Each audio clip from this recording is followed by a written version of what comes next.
week's Parshas Savo, we read about all the terrible klalos, all the terrible curses that, God forbid, might befall the Jewish people during Galus. And the Torah clarifies why is all this happening, what is the cause of the problem. And the Rebbeinu Shalom says, that the source of the problem is not because you're not doing mitzvahs, but you're not doing mitzvahs with joy, with simcha. You're not serving the Rebbeinu Shalom out of joy, with a feeling of simcha. And so we see from here the great significance that joy plays, that simcha plays in Yiddishkeit, and how every aspect of avodas Hashem must be done with joy. And so the problem is as follows: there's many mitzvahs that we understand can be done with joy. Makes sense. A chasana, for example, or the average mitzvah certainly should be done with joy. But then there's certain aspects of life, certain experiences in life, certain mitzvahs that we have a hard time associating with joy. There's a mitzvah of, God forbid, of mourning over a lost relative. Avelos is a mitzvah. You can do that with joy.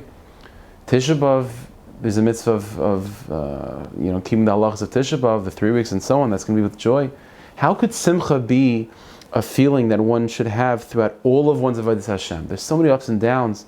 U'nesana toikif, there should be with simcha. So there's a principle from Rav Shamshon Raphael Hirsch.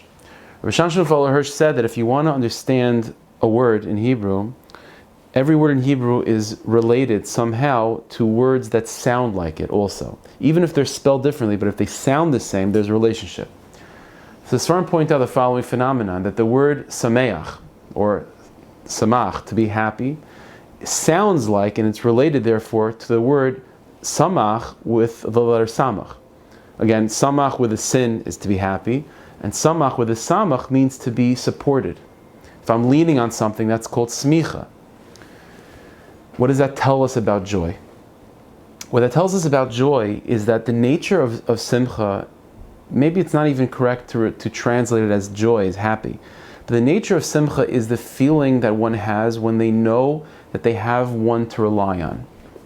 Even if when a person is smiling or when a person is crying, as long as they feel that they're not crying or laughing in isolation, that they're doing the laughing or they're crying with someone, that's called simcha, that's called joy, that's called simcha.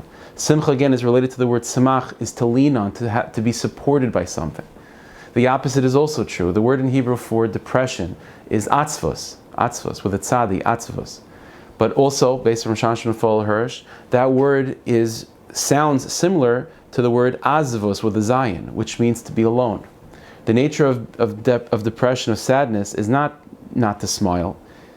It means to feel that even if you're smiling or you're crying, but you're alone in that emotion. That's called atzvos. That's called atzvos. When the Rebbeinu Shalom demands of us that we should serve Him with simcha, it doesn't mean that we should always be laughing and smiling. Sometimes life demands other experiences, other types of emotional responses. But it means whatever emotional response we're going to have, whether it be Bez Hashem, God willing, it should be all laughing and smiling, other types of reactions to life.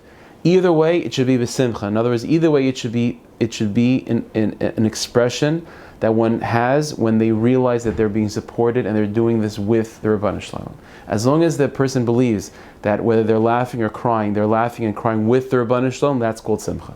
That's called simcha. And if a person thinks that they're laughing or crying by themselves, that's called atzvos. And so that's what the Rebbeinu Shalom is telling us in this parsha, as we prepare ourselves for Rosh Hashanah, which certainly is a day where there's a huge shift in mood constantly between, Nesana Toikif, which is much more somber, to other parts of the davening, which is much more joyful.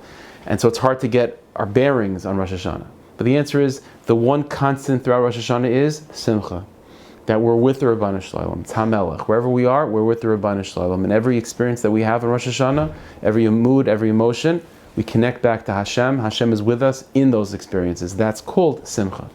So Hashem should help that we should be zeicha to have a life full of avodas Hashem with simcha. And Hashem should help that both individually and collectively we should see the redemption of our people. B'yas kol tzedek, meher v'imenu, amen. Thank you, Hashem. Thank you, Hashem.